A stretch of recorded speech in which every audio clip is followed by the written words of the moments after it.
দেশি খাবার দিয়ে হাই প্রোটিন ডায়েট, 5টি সহজ এবং সাশ্রয়ী খাবারের কম্বিনেশন।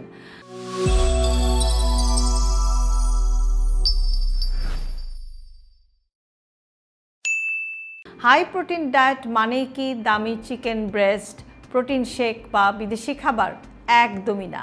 আমাদের ঘরের সাধারণ ডিম, মাছ, ডাল, দুধ আর ছোলার মধ্যে লুকিয়ে আছে প্রচুর প্রোটিন। অনেকে মনে করেন প্রোটিন সমৃদ্ধ খাবার খেতে গেলে অনেক টাকা খরচ করতে হবে, কিন্তু সত্যিটা হলো সঠিক পরিকল্পনা থাকলে দেশি খাবার দিয়েই সহজে হাই প্রোটিন ডায়েট তৈরি করা সম্ভব। আজকে ভিডিওতে আমরা একটু জানার চেষ্টা করব যে দেশি খাবার ব্যবহার করে 5টি হাই প্রোটিন মিল আইডিয়া আমরা কিভাবে জেনারেট করতে পারি, যা আপনার ওজন কমাতে, পেশি গঠনে এবং দীর্ঘক্ষণ পেট ভরিয়ে রাখতে সাহায্য করতে পারে। চলুন দেরি না করে শুরু করি। ভিডিওটি খুবই গুরুত্বপূর্ণ, সুতরাং না টেনে শেষ পর্যন্ত দেখার জন্য রিকোয়েস্ট করছি। প্রোটিন আমাদের শরীরের পেশি, ত্বক, চুল, হরমোন এবং রোগ প্রতিরোধ ক্ষমতার বাড়ানোর জন্য বা রোগ প্রতিরোধ ব্যবস্থার জন্য অত্যন্ত গুরুত্বপূর্ণ।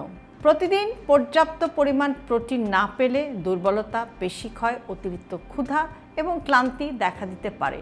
তবে সুখবর হলো বাংলাদেশের প্রচলিত অনেক খাবারই রয়েছে পর্যাপ্ত প্রোটিন। আজকে আমরা জানব এরকম 5টি সহজ খাবারের কম্বিনেশন, যা আপনি সকালে নাস্তা, দুপুর বা রাতের খাবারে রাখতে পারেন। 1 নম্বর চয়েস হচ্ছে ডিম প্লাস দুধ প্লাস আটার রুটি। সকালের নাস্তায় এটি একটি চমৎকার হাই প্রোটিন কম্বিনেশন। কি খাবেন? 2টো সেদ্ধ বা অমলেট ডিম, 1 গ্লাস দুধ, 2টো আটার রুটি। এক্ষেত্রে বাদামি আটার রুটিটাই ভালো। কেন ভালো? ডিমকে বলা হয় ন্যাচারাল সুপারফুড। এতে উচ্চমানের প্রোটিনের পাশাপাশি কোলিন থাকে, যা মস্তিষ্কের জন্য খুবই উপকারী। দুধ থেকে অতিরিক্ত প্রোটিন প্লাস ক্যালসিয়াম পাওয়া যায়। এই নাস্তায় প্রায় 20 থেকে 25 গ্রাম প্রোটিন পাওয়া সম্ভব। 2 নম্বর চয়েস হতে পারে ভাত প্লাস মাছ প্লাস ডাল। বাংলাদেশের সবচেয়ে পরিচিত এবং সুষম খাবারগুলোর একটি। কি খাবেন? 1 কাপ ভাত, 1 পিস মাছ, 1 বাটি ডাল আর একটু সালাদ। কেন ভালো? মাছ উচ্চমানের প্রোটিনের একটি অসাধারণ উৎস। অন্যদিকে ডাল উদ্ভিজ প্রোটিন এবং ফাইবার সরবরাহ করে।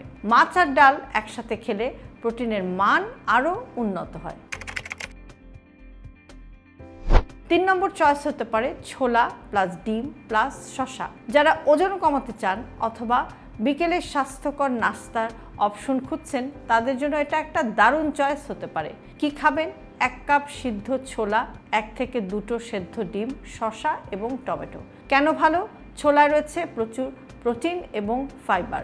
ডিমের সঙ্গে মিলিয়ে খেলে এটি দীর্ঘ সময় আপনার পেট ভরিয়ে রাখতে সাহায্য করে এবং অপ্রয়োজনীয় খাওয়ার প্রবণতা বা টেন্ডেন্সি কমাতে পারে। 4 নম্বর চয়েস হতে পারে টক দই প্লাস বাদাম প্লাস ফল। এটি একটি দ্রুত এবং পুষ্টিকর স্ন্যাক্স বা হালকা নাস্তা। কি খাবেন? 1 বাটি টক দই, 1 মুঠো চীনাবাদাম বা কাঠবাদাম, 1টি আপেল বা কলা। কেন ভালো? টক দইয়ে থাকে উচ্চমানের প্রোটিন এবং উপকারী ব্যাকটেরিয়া। বাদাম স্বাস্থ্যকর চর্বি এবং অতিরিক্ত প্রোটিন সরবরাহ করে। এই কম্বিনেশন শক্তি দেয় এবং ক্ষুধা নিয়ন্ত্রণে সাহায্য করে। 5 নম্বর চয়েস হতে পারে মুরগির মাংস প্লাস সবজি প্লাস অল্প একটু ভাত। যারা শরীরচর্চা করেন বা পেশি গঠন করতে চান, তাদের জন্য এটি একটি আদর্শ কম্বিনেশন। কি খাবেন? 100 থেকে 150 গ্রাম মুরগির মাংস, প্রচুর সবজি আর অল্প পরিমাণে ভাত বা রুটি। কেন ভালো? মুরগির মাংস উচ্চমানের প্রোটিনের অন্যতম সেরা উৎস। সবজি যোগ করলেও ভিটামিন, মিনারেল এবং ফাইবারও পাওয়া যায়। এটি একটি সম্পূর্ণ এবং সুষম মিল। বোনাস টিপস হচ্ছে প্রতিদিনের খাদ্য তালিকায় এই খাবারগুলো নিয়মিত রাখার চেষ্টা করুন। ডিম, মাছ, ডাল, ছোলা, দুধ, টক দই, মুরগির মাংস, বাদাম। একবেলায় অনেক প্রোটিন খাওয়ার চেয়ে দিনের বিভিন্ন বেলায় ভাগ করে খাওয়া বেশি উপকারী। আজকের 5টি হাই প্রোটিন দেশি খাবারের মধ্যে আপনি কোন অপশনটি সবচেয়ে বেশি পছন্দ করেছেন? কমেন্ট বক্সে লিখে জানান।